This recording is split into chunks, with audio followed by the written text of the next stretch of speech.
Thanks for joining me on Hey Mummy. Today we're going to be doing something a little bit different. I'm going to be doing Emily Norris.I's mum tag. Emily Norris is one of the other channel mum YouTubers, one that I personally really love. She seems to have it all together when I don't. She's just that mum that you kind of watch her videos and think how amazing she really is. I've got the footage of our Andrex advert that we shot with Emily Norris and her boys on my channel as well. So put that in on a search and watch the TV advert, which was so much fun filming. Anyway, question number one from Emily, favourite mum hack. It has to be being prepared. The night before a school day, making sure the uniform's laid out. If it's a swimming day, make sure the swimming kit's ready. Trainers, shoes polished, things like that. If I don't do it, do I pay for it in the morning before we leave for school, where there's just things in the wrong place and no one can find their tie. So yeah, preparation is key. It might not be cool. You might not think it's a mum hack, but to me it's the most important thing that I can do as a mum on my own with 3 kids. Question number 2, what's your most embarrassing mum moment? Oh my God, there's been so many, I can't even start to tell you. If I had to choose one, it would probably be when I thought I was going to start to run with the pushchair. I suddenly thought I was ready to start exercising again, and I wanted to be one of those yummy mummies in lycra whose boobs never seemed to leak, and they just looked really fit and toned, and they could run with one hand on the pushchair on the way back from school. But no, that mum wasn't me. I was the mum with the wheels buckled underneath the pushchair. Rocco, luckily, who was strapped into a 5-point harness, was saved from hitting the pavement because he was stuck in the tiny little seat area, and I went flying over the top. I flew over the top, spread-eagled, flat on the floor. I really hurt my knees, really hurt my elbows, and yeah, it was pretty embarrassing. What part of the day do I love the most? That's easy, putting the kids to bed. For lots of reasons, not just because they're tired, they're quiet, they don't tend to back chat so much at bedtime because we're all settling down, but actually I love it because I read to all 3 boys, we chat, they all get their one-on-one time and they appreciate it and I appreciate it. I love the physical snuggles and kisses and cuddles, as well as just time to talk to them, because sometimes a whole day can go by and I don't get one-on-one time with them. So that is my moment. I really, really love that time of day. It's so precious to me. Question number 4, what part of the day do you love the least? I can tell you that, easy peasy, hands down, between 6 AM and 6:30. Diggory is like an alarm clock. He wakes up between 6 and 6:15. You'd think that he'd been dressed all night because he slides straight into his school uniform and walks straight through the bedroom door asking me for his porridge. Oh, one day to sleep past 6:30 AM. The worst thing that somebody said to me when I was pregnant, well, people said it over and over and over again. They just looked at the bump and thought it was ready to come out. I had these weird pointy shaped baby bumps and they were often really low from early on.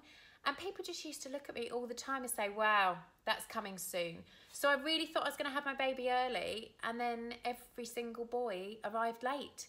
It was a nightmare. So unfortunately, yeah, that would be that really annoying thing that everybody said. Baby name we didn't agree on. All right then, there were so many. But unfortunately, the one that we didn't agree on actually went to Ozzy as a middle name, and that'll be Fonz. Yes, as in the Fonzarelli from Happy Days. Yep. I don't know what happened there. It's a long story. You'll have to DM me if you want the story on that one. I don't think I can properly share that story. I think that'll have to be in a direct message. If you want the story about the name, send me a message. Question number 7, did you co-sleep? I didn't intend to. I had heard all the stories about it being dangerous. I was worried about it. It was something I was determined not to do. And then I had poorly babies that ended up not breathing in the middle of the night, and it was pretty horrific. And I did end up co-sleeping. And do you know what? It could have saved their lives, because there were times when just being next to them meant that even when I was asleep, I would hear a change in their breathing when they were struggling.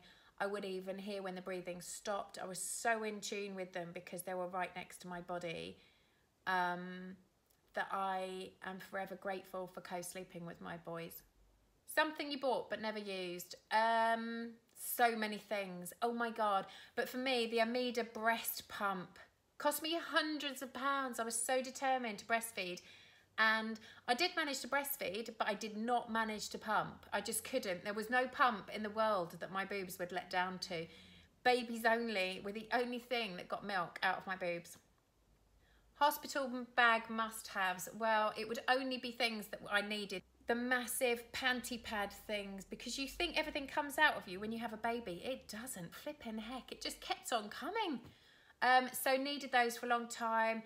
Obviously stuff to dress the baby, and the things that I didn't need were the DVDs I thought I was going to watch, the aromatherapy oils that I thought I was going to sniff, the massage oils that I thought I was going to get rubbed into my body and my feet, the meditational CDs. None of it got used. My babies came out so flipping fast, I didn't need any of it.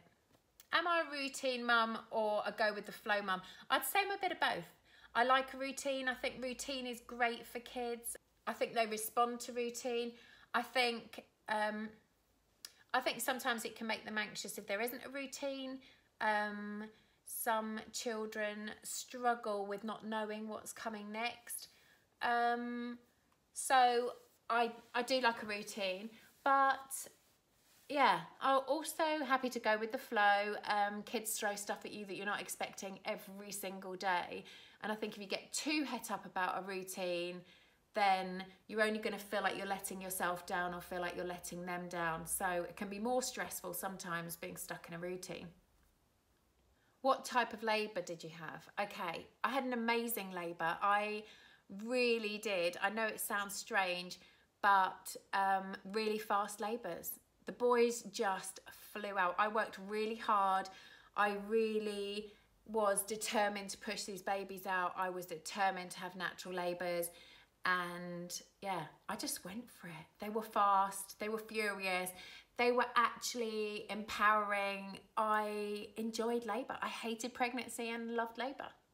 Have you ever been mum shamed? Haven't we all been mum shamed? Oh my God, it's awful, but it's true. It's so tough being a mum. You never quite feel like you're making the grade. There's always that mum that does it a little bit better. The kid that shows you up in front of everybody else.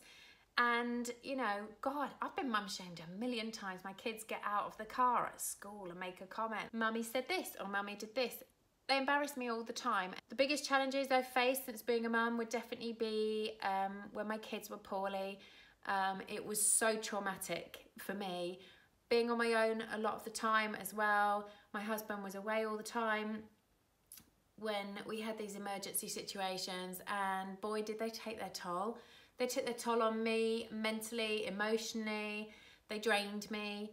At the time, I was in cope with it mode, and is that a mode? Cope with it mode? I think I just made a mode up. Is there a mode? Cope with it mode? Moving on, I did cope with it at the time and crashed afterwards. It really had an effect. Divorce would be another one of my massive challenges. I really found it hard to cope with seeing the effect that my divorce to the boys' dad had on them. I really, really struggled with that. The best bit of advice that I've been given, and the bit of advice that I would give, has to be don't compare yourself with other mums. They could be having a good day and you could be having a tough day. And not only should you not compare yourself to other mums, but don't judge other mums, because you never know what they're going through, and you never know what a tough day they're having. You don't know what's happened with the kids that day. So give every parent that you see a break. Give them some love if you can, give them a hand. But I've learned to stop judging other parents and to stop comparing myself to them, because it doesn't do you any good and it doesn't do them any good either. Who's my mum crush? All the mums that seem to have it together when I don't. And the other channel mum YouTubers. There's some incredible YouTubers out there who are working really, really hard to get videos out to you every day. Check out the tags of mums that I've put below, and please do show this video some love.